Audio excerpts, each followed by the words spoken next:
Sharia ಕಾನೂನು ಬಂದ ನಂತರ ಇಸ್ಲಾಮಿಕ್ ಕಂಟ್ರಿಗಳಲ್ಲಿ ಮುಸ್ಲಿಂ ಮಹಿಳೆಯರ ಪರಿಸ್ಥಿತಿ ಹೇಗಿದೆ? ಸಿರಿಯಾದಲ್ಲಿ ಮಹಿಳೆಯರನ್ನ ಸಾರ್ವಜನಿಕವಾಗಿ ಕಲ್ಲು ಹೊಡೆದು ಸಾಯಿಸ್ತಾರೆ. ಈಜಿಪ್ಟ್ನಲ್ಲಿ ಅರಬ್ಬರ ಪ್ರಭಾವ ಜಾಸ್ತಿ ಆದಾಗಿನಿಂದ ಅಲ್ಲಿನ ಮಹಿಳೆಯರಿಗೆ ವೈಯಕ್ತಿಕ ಸ್ವಾತಂತ್ರ್ಯನೇ ಇಲ್ಲ. ತನ್ನ ಲೈಂಗಿಕ ಅಭಿಲಾಷೆಗೆ ಕೈ ಜೋಡಿಸದೇ ಇದ್ರೆ ಕಠಿಣ ಶಿಕ್ಷೆಯನ್ನ ನೀಡ್ತಾರೆ. ಇದು ಶರಿಯಾ ಕಾನೂನಿನ ಕರಾಳ ಸತ್ಯ. ನಮಸ್ಕಾರ. ಯುರೋಪ್ ಮತ್ತು ಅಮೆರಿಕಾದಂತಹ ದೇಶಗಳಲ್ಲಿ, ಅದರಲ್ಲೂ ಮುಖ್ಯವಾಗಿ ಬ್ರಿಟನ್ನಂತಹ ದೇಶಗಳಲ್ಲಿ ಶರಿಯಾ ಕಾನೂನನ್ನು ಜಾರಿಗೊಳಿಸಿ ಅಂತ ಹೇಳಿ ಬೀದಿಗಿಳಿದು ಹೋರಾಟವನ್ನು ಮಾಡ್ತಾ ಇದ್ದಾರೆ. ಅದನ್ನೆಲ್ಲ ನಾವು ನೋಡ್ತಾ ಇದ್ದೇವೆ.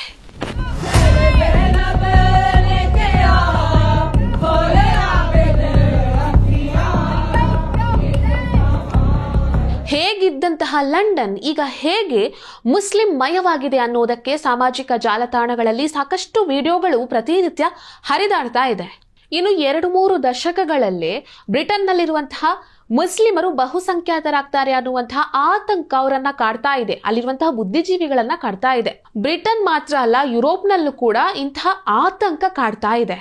ಈ ಆತಂಕದ ನಡುವೆ ಬಹಳ ಲಿಬರಲ್ ಆಗಿದ್ದಂತಹ ಕೆಲವು ಮುಸ್ಲಿಂ ದೇಶಗಳು ಅದು ಹೇಗೆ ಇಸ್ಲಾಂನ ಮೂಲಭೂತವಾದಕ್ಕೆ ನಲುಗಿ ಹೋಯಿತು, ಅಲ್ಲಿದ್ದಂತಹ ಮಹಿಳೆಯರ ಪರಿಸ್ಥಿತಿ ಯಾವ ರೀತಿಯಾಗಿ ಬದಲಾಯಿತು ಅನ್ನುವಂಥದ್ದನ್ನ ನಾನು ಹೇಳ್ತೀನಿ.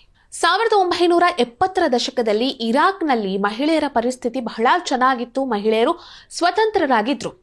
ಅಲ್ಲಿ ಆಗ ಬಾತ್ ಪಾರ್ಟಿ ಆಡಳಿತದಲ್ಲಿತ್ತು.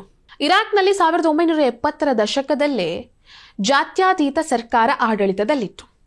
ಈ ಸರ್ಕಾರದ ಅಡಿಯಲ್ಲಿ ಅಲ್ಲಿರುವಂತಹ ಪ್ರಜೆಗಳು, ಅದರಲ್ಲೂ ಮುಸ್ಲಿಂ ಮಹಿಳೆಯರು ಸ್ವತಂತ್ರವಾಗಿದ್ರು. ಅವರಿಗೆ ಇಷ್ಟ ಬಂದಂತಹ ಬಟ್ಟೆಗಳನ್ನು ಧರಿಸ್ತಾ ಇದ್ರು. ಅವರಿಗೆ ಶಿಕ್ಷಣದ ಹಕ್ಕು ಇತ್ತು, ಉದ್ಯೋಗವನ್ನು ಪಡೆದುಕೊಳ್ಳುವಂತಹ ಹಕ್ಕಿತ್ತು. ರಾಜಕೀಯದಲ್ಲೂ ಕೂಡ ಮಹಿಳೆಯರು ಭಾಗವಹಿಸ್ತಾ ಇದ್ರು. ಅಲ್ಲಿನ ಸಂವಿಧಾನ ಕೂಡ ಮಹಿಳೆಯರಿಗೆ ವೋಟ್ ಹಾಕುವಂತಹ ಹಕ್ಕನ್ನ, ಜೊತೆಗೆ ಚುನಾವಣೆಯಲ್ಲಿ ಸ್ಪರ್ಧಿಸುವಂತಹ ಹಕ್ಕನ್ನ ಕೂಡ ನೀಡಿತ್ತು. ನಂತರ 1986ರಲ್ಲಿ ಇರಾಕ್ CEDAW ಅಂದ್ರೆ convention on the elimination of all forms of discrimination against women ಅನ್ನುವಂತಹ ಒಂದು ಒಪ್ಪಿಗೆಗೆ ಸಹಿ ಹಾಕ್ತು. ಇದು ಮಹಿಳೆಯರ ಸಮಾನತೆಗಾಗಿ ಮಾಡಿಕೊಂಡಂತಹ ಒಂದು ಒಪ್ಪಂದ ಅಂತ ಹೇಳಿದ್ರೆ, ಮಹಿಳೆಯರ ಸಮಾನತೆಗಾಗಿ ಒಂದು ಹೋರಾಟದ ರೀತಿಯೇ ಇತ್ತು ಇದು.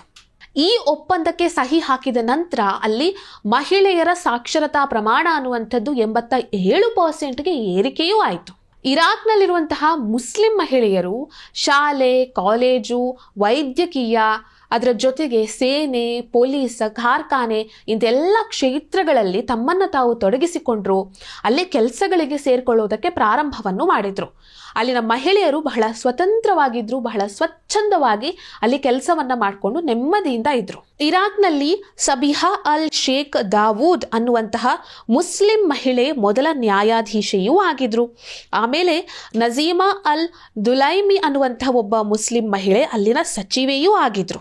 ಇದೆಲ್ಲವೂ ಕೂಡ ಇರಾಕ್ನಲ್ಲಿ ಮುಸ್ಲಿಂ ಮಹಿಳೆಯರು ಸಾಮಾಜಿಕವಾಗಿ, ಆರ್ಥಿಕವಾಗಿ ಬಹಳ ಸ್ವತಂತ್ರರಾಗಿದ್ರು ಅನ್ನುವಂಥದ್ದನ್ನ ತೋರಿಸುತ್ತೆ.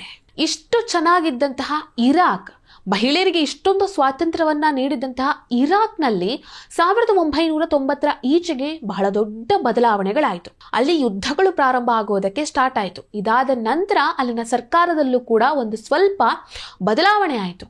ಇದೆಲ್ಲದರ ಪರಿಣಾಮವಾಗಿ ಅಲ್ಲಿನ ಮಹಿಳೆಯರಿಗೆ ಸ್ವಾತಂತ್ರ್ಯವೇ ಇಲ್ಲದೆ ಇರೋ ಹಾಗಾಯಿತು. ಇರಾಕ್ನಲ್ಲಿ ಇಸ್ಲಾಮಿಕ್ ಮೂಲಭೂತವಾದಿಗಳ ಗುಂಪು ಆಡಳಿತಕ್ಕೆ ಬಂದು ಮಹಿಳೆಯರನ್ನ ಬಹಳ ತುಚ್ಛವಾಗಿ ನೋಡೋದಕ್ಕೆ ಪ್ರಾರಂಭ ಮಾಡಿತು. ಈ ಇಸ್ಲಾಮಿಕ್ ಮೂಲಭೂತವಾದಿಗಳ ಗುಂಪು ಶರಿಯಾ ಕಾನೂನನ್ನ ಜಾರಿಗೊಳಿಸುವುದಕ್ಕೆ ಬಹಳ ಒತ್ತಡವನ್ನ ಹಾಕ್ತು. ಕೊನೆಗೂ ಶರಿಯಾ ಕಾನೂನನ್ನ ಜಾರಿಗೊಳಿಸಿಯೇ ಬಿಡ್ತು. ಇರಾಕ್ನಲ್ಲಿ ಶರಿಯಾ ಕಾನೂನು ಜಾರಿಯಾದ ನಂತರ ಅಲ್ಲಿನ ಮಹಿಳೆಯರ ಪರಿಸ್ಥಿತಿ ತೀರಾ ಹದಗೆಡ್ತು. 18ಕ್ಕಿದ್ದಂತಹ ಮದುವೆಯ ವಯಸ್ಸನ್ನ 9ಕ್ಕೆ ಇಳಿಕೆ ಮಾಡಿದ್ರು. ಬಾಲ್ಯ ವಿವಾಹವನ್ನ ಮಾಡಬಹುದು ಅಂತ ಹೇಳಿದ್ರು. ಪುಟ್ಟ ಪುಟ್ಟ ಹೆಣ್ಣು ಮಕ್ಕಳಿಗೆ ಮದುವೆಯನ್ನ ಮಾಡಿದ್ರು. ಈ ಇಸ್ಲಾಮಿಕ್ ಮೂಲಭೂತವಾದಿಗಳ ಗುಂಪು ಅಧಿಕಾರಕ್ಕೆ ಬಂದ ನಂತರ ಹೆಣ್ಣು ಮಕ್ಕಳು ಶಾಲೆಗೆ ಹೋಗೋದನ್ನೇ ನಿಷೇಧ ಮಾಡಿದ್ರು. ಹೆಣ್ಣು ಮಕ್ಕಳಿಗೆ ಇದ್ದಂತಹ ಶಿಕ್ಷಣದ ಹಕ್ಕನ್ನೇ ಕಸಿದುಕೊಂಡ್ರು. ಹೆಣ್ಣು ಮಕ್ಕಳು ಸಾರ್ವಜನಿಕವಾಗಿ ಹೊರಗಡೆ ಹೋಗಬಾರ್ದು, ಅವರು ಮನೆಯಲ್ಲೇ ಬಿದ್ದಿರಬೇಕು ಅನ್ನುವಂತಹ ಕಾನೂನನ್ನ ತಂದ್ರು. ಹೆಣ್ಣು ಮಕ್ಕಳೇನಾದ್ರೂ ಮನೆಯಿಂದ ಹೊರಗಡೆ ಹೋಗ್ಬೇಕಿದ್ರೆ, ಅಂಥ ಅನಿವಾರ್ಯತೆ ಏನಾದ್ರೂ ಇದ್ರೆ ಬುರ್ಕಾ ಧರಿಸಬೇಕು, ಹಿಜಾಬ್ ಧರಿಸಬೇಕು ಅಂತ ಹೇಳಿದ್ರು. ಇದರ ಜೊತೆಗೆ ಒಬ್ಬಂಟಿಯಾಗಿ ಒಬ್ಬ ಹೆಣ್ಣು ಮನೆಯಿಂದ ಹೊರಗಡೆ ಹೋಗಬಾರ್ದು. ಅಂದ್ರೆ ಒಬ್ಬ ಪುರುಷ ಅವಳ ಪಕ್ಕದಲ್ಲಿ ಇರಲೇಬೇಕು ಅಂತ ಹೇಳಿದ್ರು. ಮುಸ್ಲಿಂ ಹೆಣ್ಣು ಮಕ್ಕಳಿಗೆ ಆದಷ್ಟು ಬೇಗ ಅಂದ್ರೆ 9ನೇ ವರ್ಷದಲ್ಲೇ ಮದುವೆ ಮಾಡಬೇಕು ಅಂತ ಹೇಳಿದ್ರು. ಮುಸ್ಲಿಂನಲ್ಲಿರುವಂತಹ ಗಂಡಸರಿಗೆ ಬಹುಪತ್ನಿತ್ವ ಕಾಯ್ದೆಯನ್ನ ಜಾರಿಗೊಳಿಸಿದ್ರು. ಅಂದ್ರೆ ಎಷ್ಟು ಬೇಕಾದ್ರೂ ಮದುವೆ ಆಗಬಹುದು ಅಂತ ಹೇಳಿ. ಇರಾಕ್ನಲ್ಲಿ ಈ ಶರಿಯಾ ಕಾನೂನು ಬಂದ ನಂತರದಲ್ಲಿ ಮುಸ್ಲಿಂ ಹೆಣ್ಣು ಮಕ್ಕಳ ಪರಿಸ್ಥಿತಿ ತೀರಾ ಹದಗೆಟ್ಟು ಹೋಯಿತು. ಮುಸ್ಲಿಂ ಹೆಣ್ಣು ಮಕ್ಕಳಿಗೆ ಸ್ವಾತಂತ್ರ್ಯನೇ ಇಲ್ಲದೆ ಇರುವ ರೀತಿ ಆಯಿತು. ಈಗ ಅಲ್ಲಿರುವಂತಹ ಹೆಣ್ಣು ಮಕ್ಕಳು ಬುರ್ಕಾ ಹಿಜಾಬ್ ಧರಿಸಿಕೊಂಡು ತಮ್ಮ 9ನೇ ವರ್ಷದಲ್ಲಿ ಮದುವೆ ಕೂಡ ಆಗ್ತಾ ಇದ್ದಾರೆ. ಅಂತಹ ಪರಿಸ್ಥಿತಿ ಈಗ ಶರಿಯಾ ಕಾನೂನು ಬಂದ ಮೇಲೆ ಈ ಇರಾಕ್ ತಲುಪಿದೆ. ಇದು ಇರಾಕ್ನ ಕಥೆ ಆದ್ರೆ ಈಜಿಪ್ಟ್ನಲ್ಲಿ ಮಹಿಳೆಯರ ಪರಿಸ್ಥಿತಿ ಹೇಗಿದೆ ಅನ್ನೋದನ್ನ ಹೇಳ್ತೀನಿ. 1970ರ ದಶಕದಲ್ಲಿ ಈಜಿಪ್ಟ್ನಲ್ಲಿ ಮಹಿಳೆಯರಿಗೆ ತುಂಬಾ ಸ್ವಾತಂತ್ರ್ಯ ಇತ್ತು. ಅವರಿಗೆ ಇಷ್ಟ ಬಂದಂತಹ ಉಡುಪುಗಳನ್ನ ಧರಿಸಬಹುದಾಗಿತ್ತು. ಅವರಿಗೆ ಶಿಕ್ಷಣದ ಹಕ್ಕಿತ್ತು. ಎಲ್ಲಾ ಚಟುವಟಿಕೆಗಳಲ್ಲೂ ಕೂಡ ಮುಸ್ಲಿಂ ಹೆಣ್ಣು ಮಕ್ಕಳು ಭಾಗವಹಿಸಬಹುದಾಗಿತ್ತು. ಆಗ ಈಜಿಪ್ಟ್ನಲ್ಲಿ ಗಮಾಲ್ ಅಬ್ದೆಲ್ ನಾಸರ್ ಮತ್ತು ಅನ್ವರ್ ಸಾದತ್ ಅವರ ಆಡಳಿತ ಇತ್ತು. ಇವರು ಜಾತ್ಯತೀತ ನೀತಿಗಳಿಗೆ ಬಹಳ ಉತ್ತೇಜನವನ್ನ ಕೊಡ್ತಿದ್ರು. ಈಜಿಪ್ಟ್ನ ಮುಸ್ಲಿಂ ಮಹಿಳೆಯರು ಟೀಚರ್ ಆಗ್ತಿದ್ರು, ವೈದ್ಯ ಕೂಡ ಆಗ್ತಿದ್ರು. ಮಹಿಳೆಯರಿಗೆ ಹಿಜಾಬ್ ಬುರ್ಖಾ ಧರಿಸುವಂಥದ್ದು ಅಷ್ಟು ಕಡ್ಡಾಯವಾಗಿರ್ಲಿಲ್ಲ. ಈಜಿಪ್ಟ್ನಲ್ಲಿ ಮಹಿಳೆಯರು ತಮಗೆ ಇಷ್ಟ ಬಂದಂತಹ ಆಧುನಿಕ ಉಡುಪುಗಳನ್ನ ಧರಿಸಿ ಮನೆಯಿಂದ ಹೊರಗಡೆ ಹೋಗ್ತಾ ಇದ್ರು. ಅಷ್ಟೊಂದು ಫ್ರೀ ಆಗಿತ್ತು. ಈಜಿಪ್ಟ್ನಲ್ಲಿ ಇರಾಕ್ನಷ್ಟು ಕಠಿಣ ಕಾನೂನೇನು ಮಹಿಳೆಯರ ಮೇಲೆ ಇರಲಿಲ್ಲ. ಆದರೆ ಅಲ್ಲಿ ಮಹಿಳೆಯರಿಗೆ ವೈಯಕ್ತಿಕ ಸ್ವಾತಂತ್ರ್ಯ ಸ್ವಲ್ಪ ಕಡಿಮೆ ಇತ್ತು ಅಂತ ಹೇಳ್ಬೋದು. ಯಾವಾಗ ಈಜಿಪ್ಟ್ನಲ್ಲಿ ಅರಬ್ಬರ ಪ್ರಭಾವ ಜಾಸ್ತಿ ಆಗೋದಕ್ಕೆ ಸ್ಟಾರ್ಟ್ ಆಯಿತೋ ಆಗ ಅಲ್ಲಿನ ಪರಿಸ್ಥಿತಿ ಹದಗೆಡೋದಕ್ಕೆ ಪ್ರಾರಂಭ ಆಯಿತು. ಈ ಅರಬ್ಬರ ಪ್ರಭಾವದಿಂದ ಅವರು ಶರಿಯಾ ಕಾನೂನನ್ನ ಈಜಿಪ್ಟ್ನಲ್ಲಿ ಜಾರಿಗೊಳಿಸಬೇಕಾಗಿ ಬಂತು. ಶರಿಯಾ ಕಾನೂನು ಬಂದ ನಂತರ ಮಹಿಳೆಯರ ಪರಿಸ್ಥಿತಿಯ ಬಗ್ಗೆ ಹೇಳಬೇಕಾಗಿಲ್ಲ. ಮಹಿಳೆಯರು ಬುರ್ಕಾ ಧರಿಸಬೇಕು, ಹಿಜಾಬ್ ಧರಿಸಬೇಕು. ಮಹಿಳೆಯರ ಮೇಲಿನ ಲೈಂಗಿಕ ದೌರ್ಜನ್ಯ ಜಾಸ್ತಿ ಆಗೋದಕ್ಕೆ ಪ್ರಾರಂಭ ಆಯಿತು. ಮಹಿಳೆಯರ ಮೇಲೆ ಹಿಂಸೆ, ಕಿರುಕುಳ ಜಾಸ್ತಿ ಆಗೋದಕ್ಕೆ ಪ್ರಾರಂಭ ಆಯಿತು. ಇನ್ನು ಸಿರಿಯಾದ ಬಗ್ಗೆ ಹೇಳೋದಾದ್ರೆ ಸಿರಿಯಾದಲ್ಲೂ ಅಷ್ಟೇ 1970ರ ದಶಕದಲ್ಲಿ ಮಹಿಳೆಯರು ಬಹಳ ಸ್ವತಂತ್ರವಾಗಿ ಜೀವಿಸ್ತಾ ಇದ್ರು. ಶಾಲೆಗೆ ಹೋಗ್ತಾ ಇದ್ರು, ಕಾಲೇಜಿಗೆ ಹೋಗ್ತಾ ಇದ್ರು, ಒಳ್ಳೆಯ ಪದವಿಯನ್ನ ಪಡಿತಾ ಇದ್ರು, ಟೀಚರ್ ಆಗ್ತಾ ಇದ್ರು, ವೈದ್ಯಕೀಯ ವೃತ್ತಿಯಲ್ಲಿ ಇರ್ತಿದ್ರು, ಲಾಯರ್ ಆಗ್ತಾ ಇದ್ರು. ಇಂತಹ ಒಳ್ಳೆ ವೃತ್ತಿಗಳನ್ನ ಆರಿಸಿಕೊಳ್ತಿದ್ರು ಮಹಿಳೆಯರು. ಎಲ್ಲಾ ಕ್ಷೇತ್ರದಲ್ಲೂ ತಮ್ಮನ್ನು ತಾವು ತೊಡಗಿಸಿಕೊಳ್ತಾ ಇದ್ರು. ಹಿಜಾಬ್ ಧರಿಸಬೇಕಾಗಿರ್ಲಿಲ್ಲ, ಬುರ್ಖಾ ಧರಿಸಬೇಕಾಗಿರ್ಲಿಲ್ಲ. ತಮಗಿಷ್ಟ ಬಂದಂತಹ ಆಧುನಿಕ ಉಡುಪುಗಳನ್ನೇ ಧರಿಸಿಕೊಂಡು ಮಹಿಳೆಯರು ಸಾರ್ವಜನಿಕವಾಗಿ ಹೊರಗಡೆ ಹೋಗ್ತಾ ಇದ್ರು. ಮಹಿಳೆಯರ ಮೇಲೆ ಯಾವುದೇ ರೀತಿಯ ಒತ್ತಡ ಇರ್ತಾ ಇರಲಿಲ್ಲ. ಯಾವಾಗ 2000ದಿಂದ ಈಚೆಗೆ ಐಸಿಸ್ನ ಪ್ರಭಾವ ಸಿರಿಯಾದ ಮೇಲೆ ಬಿತ್ತೋ, ಅಂದ್ರೆ ಐಸಿಸ್ನ ಪ್ರಭಾವ ಸಿರಿಯಾದಲ್ಲಿ ಜಾಸ್ತಿ ಆಯ್ತೋ, ಆಗ ಮಹಿಳೆಯರ ಸ್ವಾತಂತ್ರ್ಯಕ್ಕೆ ಕುತ್ತು ಬರೋದಕ್ಕೆ ಪ್ರಾರಂಭ ಆಯಿತು. ಈ ಐಸಿಸ್ ಸಿರಿಯಾದ ಕೆಲವು ಪ್ರದೇಶಗಳನ್ನ ತನ್ನ ವಶಪಡಿಸಿಕೊಂಡು ಅಲ್ಲಿ ಶರಿಯಾ ಕಾನೂನನ್ನ ಜಾರಿಗೊಳಿಸಿತು. ಶರಿಯಾ ಕಾನೂನನ್ನ ಜಾರಿಗೊಳಿಸಿ ಮಹಿಳೆಯರ ಸ್ವಾತಂತ್ರ್ಯವನ್ನ ಕಿತ್ಕೊಂಡ್ರು. ಮಹಿಳೆಯರಿಗೆ ಇದ್ದಂತಹ ಶಿಕ್ಷಣದ ಹಕ್ಕನ್ನ ಕಿತ್ಕೊಂಡ್ರು. ತಮಗಿಷ್ಟ ಬಂದ ರೀತಿಯಲ್ಲಿ ಬಟ್ಟೆ ಹಾಕುವಂಥ ಸ್ವಾತಂತ್ರ್ಯವನ್ನೂ ಕಿತ್ಕೊಂಡ್ರು. ಬುರ್ಕಾ ಧರಿಸಬೇಕು, ಹಿಜಾಬ್ ಧರಿಸಬೇಕು ಅಂತ ಹೇಳಿದ್ರು.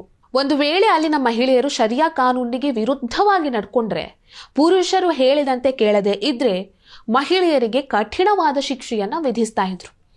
ಕಠಿಣವಾದ ಶಿಕ್ಷೆ ಅದು ಯಾವ ರೀತಿಯ ಶಿಕ್ಷೆ ಅಂತ ಹೇಳಿದ್ರೆ, ಸಾರ್ವಜನಿಕವಾಗಿ ಮಹಿಳೆಯನ್ನ ನಿಲ್ಲಿಸಿ ಎಲ್ಲರ ಕೈಯಲ್ಲಿ ಕಲ್ಲು ಹೊಡೆಸಿ ಆಕೆಯನ್ನ ಕೊಲ್ಲುವಂಥದ್ದು, ಆಕೆಗೆ ಚಾಟಿ ಏಟನ್ನ ನೀಡುವಂಥದ್ದು, ತನ್ನ ಲೈಂಗಿಕ ಅಭಿಲಾಷೆಗೆ ಕೈ ಜೋಡಿಸದೇ ಇದ್ರೂ ಕೂಡ ಆಕೆಯನ್ನ ಕೊಲ್ಲುವಂಥದ್ದು. ಇಂಥ ಕಠಿಣ ಶಿಕ್ಷೆಗಳನ್ನ ಸಿರಿಯಾದಲ್ಲಿ ಶರಿಯಾ ಕಾನೂನು ಬಂದ ಮೇಲೆ ನೀಡೋದಕ್ಕೆ ಪ್ರಾರಂಭ ಮಾಡಿದ್ರು. ಇನ್ನು ಅಫ್ಘಾನಿಸ್ತಾನದಲ್ಲೂ ಅಷ್ಟೇ 1960ರ ದಶಕದಲ್ಲಿ ಮಹಿಳೆಯರ ಮೇಲೆ ಅಷ್ಟೊಂದು ದೊಡ್ಡ ಒತ್ತಡ ಏನೂ ಇರಲಿಲ್ಲ.